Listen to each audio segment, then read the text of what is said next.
राज्यों में भी जिताकर भेजनी है, लेकिन इसके लिए हमें अब डायरेक्ट फाइट के लिए अपने आप को तैयार करना होगा। और डायरेक्ट फाइट में जब हमें चुनाव जीतना है तो ये रास्ता भी आप लोगों को खुद ही निकालना होगा, इसका उपाय आपको खुद ही ढूंढना होगा। और इसका ठोस उपाय ये है कि अब आप लोगों को पूरे देश में सबसे ज्यादा यहाँ दलितों एवं अन्य पिछड़े वर्गों के लोगों को, जो आज भी यहाँ जातिवादी व्यवस्था के सबसे ज्यादा शिकार बने हुए हैं, पूरे देश में जो शेड्यूल ट्राइब्स के लोग हैं या बैकवर्ड क्लास के लोग हैं, इनकी तादाद बहुत ज्यादा है। और ये सभी लोग SC ST OBC के ये सभी लोग इस देश में जातिवादी व्यवस्था के शिकार हैं, कोई कम है तो कोई ज्यादा है। तो हमें पूरे देश में डायरेक्ट फाइट के लिए तो सबसे पहले इन दलितों को, पिछड़ों को भाईचारे के आधार पर या सभी विरोधी पार्टियों व ताकतों के खिलाफ एकजुट करने की तरफ हमें ध्यान देना होगा। ये हमारा सबसे पहले हमें इस ओर ध्यान देना होगा। इसके साथ साथ देश में मुस्लिम एवं अन्य धार्मिक अल्पसंख्यक समाज तथा अपर कास्ट समाज में से भी बड़ी संख्या में जो लोग यहाँ कांग्रेस, बीजेपी एवं अन्य विरोधी पार्टियों की गलत नीतियों के कारण आज भी पूरे देश में काफी ज्यादा दुखी व पीड़ित हैं, तो इनके हितों में भी अब इन भाईचारे के आधार पर ही या BSP की विचारधारा एवं नीति से जोड़ना होगा।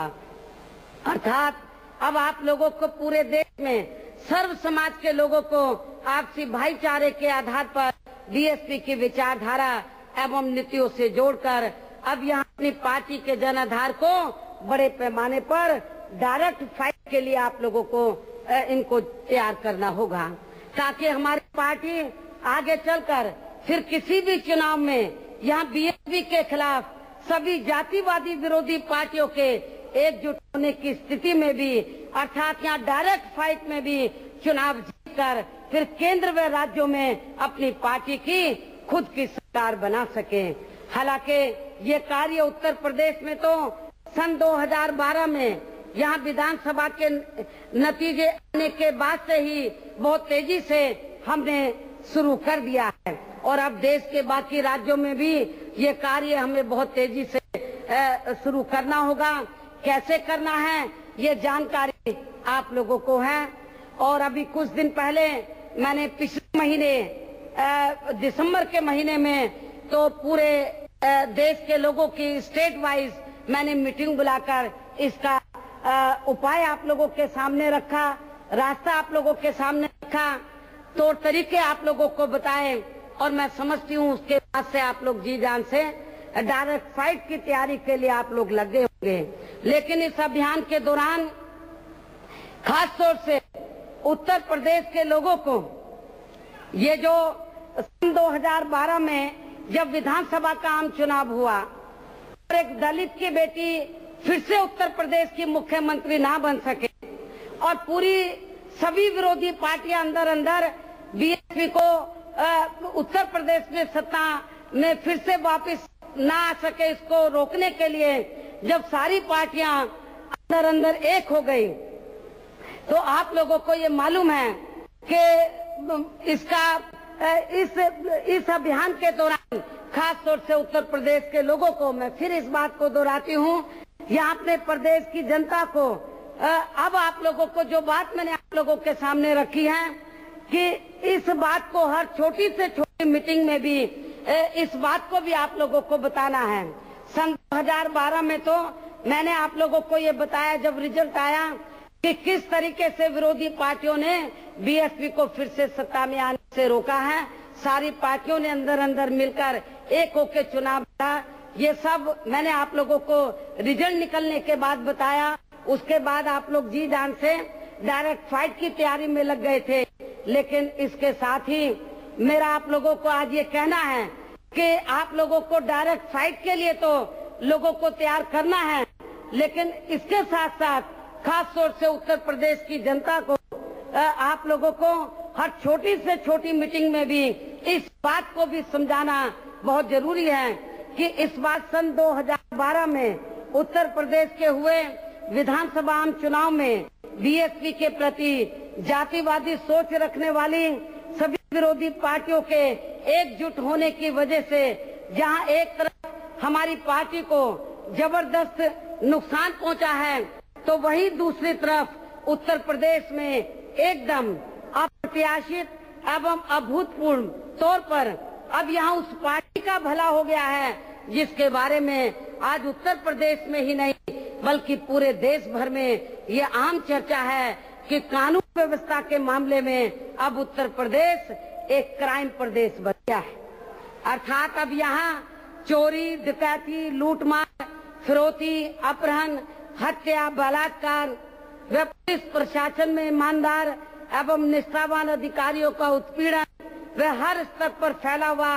भ्रष्टाचार तथा आए दिन यहाँ सांप्रदायिक दंगे व तनाव आदि का होना भी काफी ज्यादा चरम सीमा पर पहुंच चुका है। और खास तौर से यहाँ सांप्रदायिक दंगों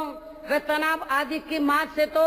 मुजफ्फरनगर व शामली जिले के पीड़ित लोग अभी तक भी उभर नहीं पाए हैं, जबकि ऐसे हालातों में केंद्र में कांग्रेस पार्टी के नेतृत्व में चल रही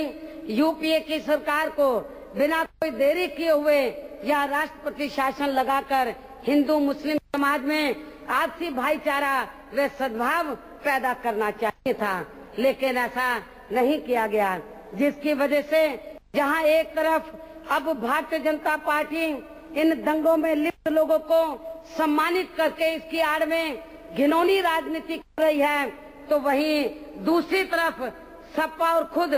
कांग्रेस पार्टी का भी इन दंगों को लेकर अनाप शनाप बयानबाजी आदि करना, अर्थात कांग्रेस पार्टी द्वारा यहाँ के दंगा पीड़ित लोगों में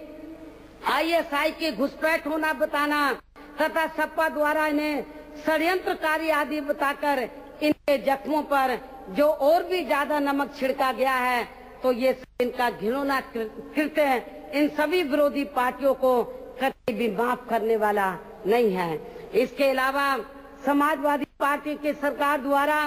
खास तौर से मुस्लिम समाज के अधिकारी को प्रदेश का मुख्य सचिव व डीजीपी आदि बनाकर इससे भी यहाँ अन्य समाज के लोगों की तरह मुस्लिम समाज के लोगों का भी हर स्तर पर शोषण होना बंद नहीं हो सकता है। और इसका मुख्य कारण ये है कि सरकार के इन सभी छोटे बड़े अधिकारियों के ऊपर यहाँ सपा के गुंडे, बदमाश, माफिया व अन्य अराजक तत्व शुरू से ही काफी ज्यादा हावी हो चुके हैं और जिन पर समाजवादी पार्टी का भी कोई नियंत्रण नहीं है। जबकि मैंने अपनी सरकार के समय में हिंदू अधिकारियों को इन दोनों उच्च पदों पर रखकर भी यहाँ मुस्लिम समाज के लोगों के ऊपर किसी भी प्रकार की कोई जुल्म जाति भी नहीं होने दी थी। और इतना ही नहीं बल्कि बीएसपी के गठन होने के बाद से ही अब यहाँ पूरे देश में मुस्लिम समाज के लोग अपने आप को काफी हद तक सुरक्षित महसूस करने लगे हैं। अर्थात जब से देश में बीएसपी का गठन हुआ है तो तब से लेकर अभी तक भी इस पार्टी का अपना दलित बेस वोट हमेशा ही हर मुश्किल की घड़ी में यहाँ मुस्लिम समाज के लोगों के साथ इनकी मदद के लिए खड़ा रहा है। बेरोजगार नौजवानों को इसके खिलाफ काफी आंदोलन करना पड़ा है, जहाँ इनके ऊपर काफी लाठीचार्ज भी हुआ है।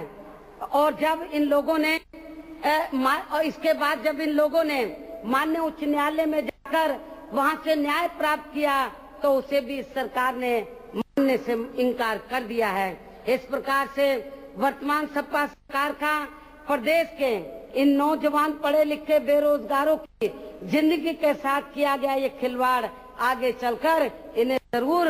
महंगा पड़ेगा। इसके अलावा केंद्र में भी कांग्रेस पार्टी के नेतृत्व में चल रही यूपीए सरकार की हर स्तर पर ज्यादातर बनी गलत नीतियों के कारण हमें यहाँ सभी धर्मों व जातियों के लोग अपनी विभिन्न समस्याओं को लेकर अभी तक भी काफी ज्यादा परेशान नजर आते हैं। इसके साथ ही पूरे देश में काफी तादाद में यहाँ गरीब, मजदूर, किसान, व्यापारी, कर्मचारी एवं अन्य क्षेत्रों में लगे लोग भी अभी तक अपनी अनेकों गंभीर समस्याओं को लेकर जूझ रहे हैं। भ्रष्टाचार भी इस सरकार में हर स्तर पर चरम सीमा पर पहुंच चुका है। केंद्र सरकार की गलत आर्थिक नीतियों के कारण देश में लगातार बढ़ रही महंगाई ने भी यहाँ खास तौर से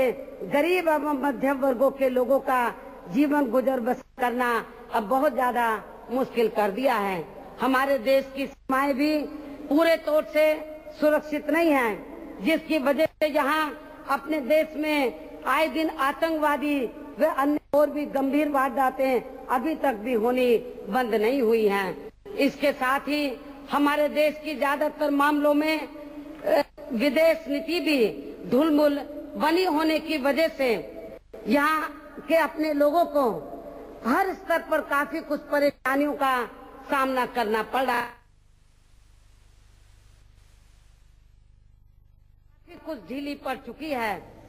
तो मायावती निशाना साधती हुई तमाम अपनी विरोधी पार्टियों पर और एक एक कर तमाम वो मुद्दे